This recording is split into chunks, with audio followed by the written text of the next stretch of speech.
Vote ایک شہادت کا نام ہے، ووٹ ایک گواہی ہے۔ جب تو کسی کو ووٹ دیتا ہے تو کہتا ہے تیرے سیاہ سفید میں تیرے ساتھ ہوں، پھر کس طرح تو کہتا ہے کہ اس نے ظلم کیا میں موجود نہیں تھا؟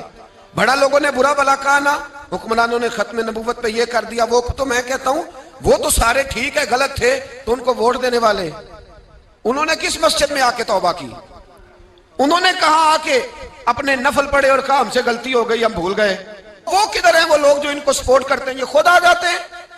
ہمیں نہیں پتا کہ جس کو ہم ووٹ دے رہے ہیں وہ ظالم ہے، ہمیں نہیں پتا جس کو ہم ووٹ دے رہے ہیں وہ جابر ہے، وہ فاسق ہے، وہ چور ہے، وہ ڈاکو ہے، وہ بے ایمان ہے، رسا گیر ہے، پھر بھی لائن میں لگ کے ووٹ دیتے ہو، پھر بھی برابر کے شریک ہوتے ہو، پتہ نہیں وہ کون ہے، ساری خبر ہے۔ کیا مانگا تھا یزید نے امام حسین سے؟ ووٹ تو دے دیتے چپ کر کے امام حسین۔ مسجد نبی میں بھی تو جمعہ پڑھاتے تھے، مسجد نبی میں جمعہ پڑھاتے تھے، مدینہ شریف میں مصطفیٰ کے جانشین تھے۔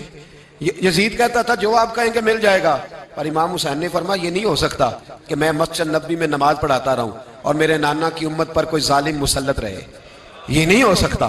ووٹ مانگتا تھا، ووٹ۔ تجھے ووٹ کی قدر کا نہیں پتا؟ امام حسین نے 18 سال کے نوجوان سے لے کر 6 مہینے تک کا علی اصغر قربان کر دیا، پر ظالم کو ووٹ نہیں دیا۔ تیرا کیسے حوصلہ پڑتا ہے؟ پھر تو 10 محرم کی دیگ بھی پکاتا ہے، کس طرح تیرا حوصلہ پڑتا ہے؟ کس طرح کر کے تیرے اندر ہمت آتی؟ جلال بادشاہی ہو یا جمہوری تماشا ہو، جدا ہو دی سیاست سے تو رہ جاتی ہے چنگیزی۔ ظالموں کا مددگار بھی ظالم ہوتا ہے، ظالموں کا مددگار بھی جو بڑے ظالم کے نیچے چھوٹی فوٹو بھی لگوائے، ووٹر اور سپورٹر بنے، وہ نہیں ظالم، وہ نہیں سخت۔ اور جو اللہ خیر کرے دفتر ہی کھول کے بیٹھ رہے اپنی بیٹھک کے آگے، جلیبیاں بھی کھلائے میرے کہنے پہ ووٹ دینا، وہ نہیں ظالم؟ بچ گئے، باہر نکل گئے، نہیں جی نہیں ہم پاک صاحب ہیں، حکمران بڑے ظالم ہیں۔ نا تو بچ نہیں سکتا، تو برابر کا شریک ہے۔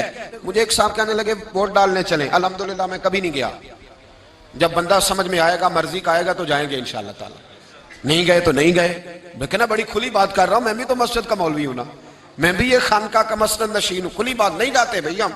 ایسے ہی ہے کوئی جس کا جو دل کرے گا ہمیں ہانک کے لے جائے گا، ہماری بنیاد بھی ہے، ہمارا وقار بھی ہے، ہم رسول اللہ کے نام لینے والے ہیں۔